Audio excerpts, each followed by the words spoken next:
La Perashat Vayishlach representa uno de los capítulos más densos y poderosos del alma en tránsito espiritual. No es solo el reencuentro entre dos hermanos separados por el tiempo y la culpa, ni tampoco es una serie de eventos familiares, dramáticos y literarios. Vayishlach es el espejo de la noche oscura del alma, el punto en el cual el hombre o la mujer que ha construido familia, ha trabajado, ha soñado y ha amado, debe finalmente enfrentar la parte de sí mismo o de sí misma que no le gusta, la parte que quedó atrás, su pasado que aún le persigue, y también al ángel que habita ese lugar. Es aquí donde Jacob deja de ser un fugitivo y se convierte en un Israel, no por conquista ni por herencia, sino por haber atravesado su propia sombra, haber luchado con ella y no haberla negado ni destruido, sino haber sabido abrazarla hasta ser transformada. La Perashá inicia con Jacob organizando su encuentro con Esav. Han pasado 20 años desde su huida, pero el miedo aún está vivo. El texto dice en el Sefer Bereshit capítulo 32 verso 8: Vayirá Jacob meod, vayetzer lo. Y tuvo mucho miedo Jacob y se angustió. El Zohar nos enseña que el miedo de Jacob no es cobardía, sino una conciencia espiritual.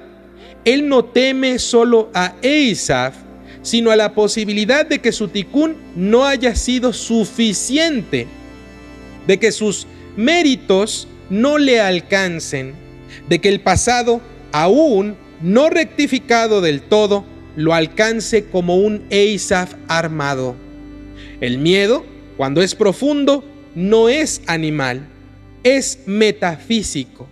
Es el reconocimiento de que el alma no controla todo, de que el juicio también puede alcanzar incluso al justo. En esta conciencia, Jacob divide su campamento, reza al cielo y prepara regalos. Pero antes del encuentro con Esav, ocurre el evento más enigmático de toda la vida de Jacob: la lucha nocturna con el ángel. El texto apenas dice: Vaivater Jacob levado, vayavek ish imo ad alot hashahar. Y se quedó solo Jacob y un hombre luchó con él hasta el alba. No sabemos quién es ese hombre, ni por qué lo ataca, ni cómo Jacob reacciona con tanta firmeza. Pero en la tradición de los Mekubalim, esta escena es el corazón secreto de la vida espiritual, el momento en que el alma ya no puede avanzar sin atravesar su propia sombra. El Midrash identifica a este hombre como el ángel de Esav, el Saroshel Esav, su energía espiritual, su parte oculta y su fuerza astral de su hermano.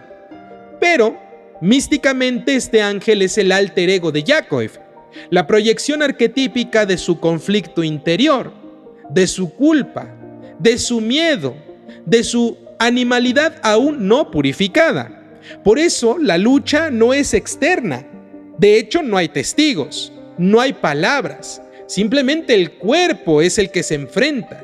La lucha es el encuentro del alma con su parte fragmentada, y por eso dura toda la noche, porque la sombra no puede ser redimida en la luz del día. El tikún más profundo solo puede ocurrir en la oscuridad, en el silencio, en el roce entre las fuerzas que no se pueden explicar, pero sí se sienten. La Kabbalah nos enseña que esta noche es un Yihud Kashá, una unificación difícil. Jacob, quien representa a Tiferet, que es la Sefirá de la armonía, se enfrenta con Gevurá desnuda, es decir, una Gevurá, una limitación, un juicio sin filtros y sin límite. Y en esa lucha no busca destruir. ¿Qué está buscando? Busca persistir, mantenerse, resistir, sostener. pero sobre todo, resistir sin abandonar su raíz. Por eso, al amanecer, cuando el ángel le pide que lo suelte, Jacob le dice: no te dejaré ir hasta que me bendigas. Esta frase es uno de los actos más poderosos del alma que ya ha madurado. No negar la sombra, no huir del conflicto, sino exigirle lo que le pertenece, su luz oculta y su bendición escondida. Jacob entendió que su enemigo era su maestro, que la oscuridad le trajo un mensaje y que toda herida contiene una bendición si se logra atravesar con fidelidad. Y así recibe un nombre nuevo. Lo Jacob, Yeamer Oed Shimcha, Ki Im Israel. Ya no será dicho tu nombre, Jacob, sino Israel. El cambio de nombre no es superficial, es la transfiguración del alma. Jacob es el que toma por el talón, el que avanza en la sombra, el que esquiva. Israel es el que ha luchado con Elohim y con los hombres, pero ha prevalecido.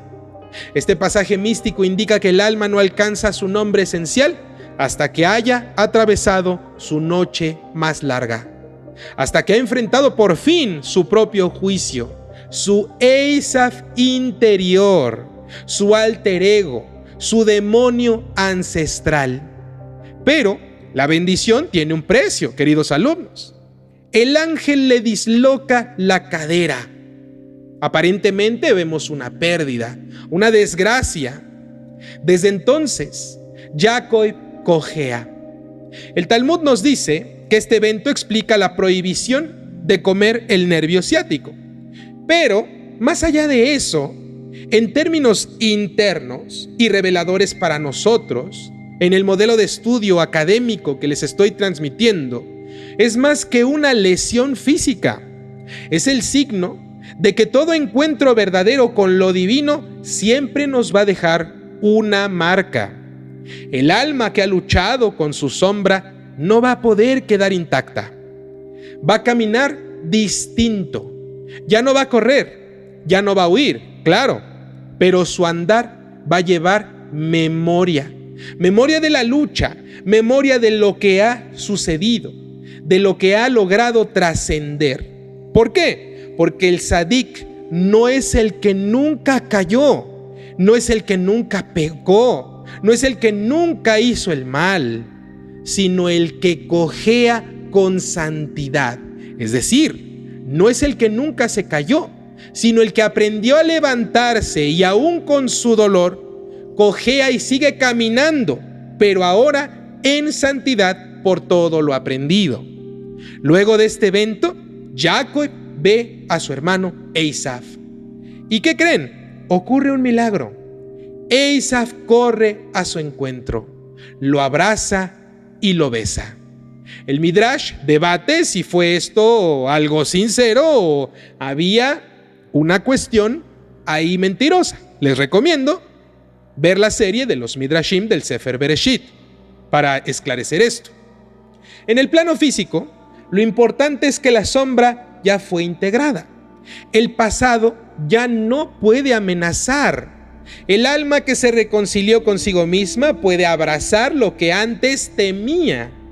El Eisaf histórico no cambia, sigue siendo el mismo, pero el Jacob transfigurado ya no proyecta su miedo en él. ¿Por qué? Porque ahora es un Israel. Ha logrado trascender. Por eso lo llama mi Señor. Se inclina y le da regalos. No por su misión, sino porque ha entendido realmente su tikkun, su rectificación. El alma que logra integrar su cuerpo ya no lucha con él. Le da su parte, lo honra y entonces lo redime. Sin embargo, Jacob no se va con Eisaf. Lo acompaña hasta un punto y luego es que se detiene. ¿Por qué? Porque el tikkun no es mimetizarse de nuevo con la sombra, sino diferenciarla pero sin rechazarla. Jacob sabe que su camino es completamente diferente, es otro. Y entonces se asienta, construye casa, hace altares a Hashem. Pero también la historia lo golpea de nuevo. La violación de Diná, la reacción violenta de Shimeón y Leví, la muerte de Rachel, el nacimiento de Binyamin, la muerte de su padre Yitzhak. Todo se acelera, todo se mezcla, porque una vez que el alma ha despertado, la vida se convierte en un campo de integración permanente. No hay descanso, solo maduración constante en cada momento que el Tzadik ha aprendido a vivir integrando la luz y la sombra. Así, la Perashat Vayishlach es la perashá del alma madura. Nos enseña que el despertar no ocurre solo por una visión o un simple estudio, sino por la lucha constante. Que el nombre se revela no en la paz, sino en la noche.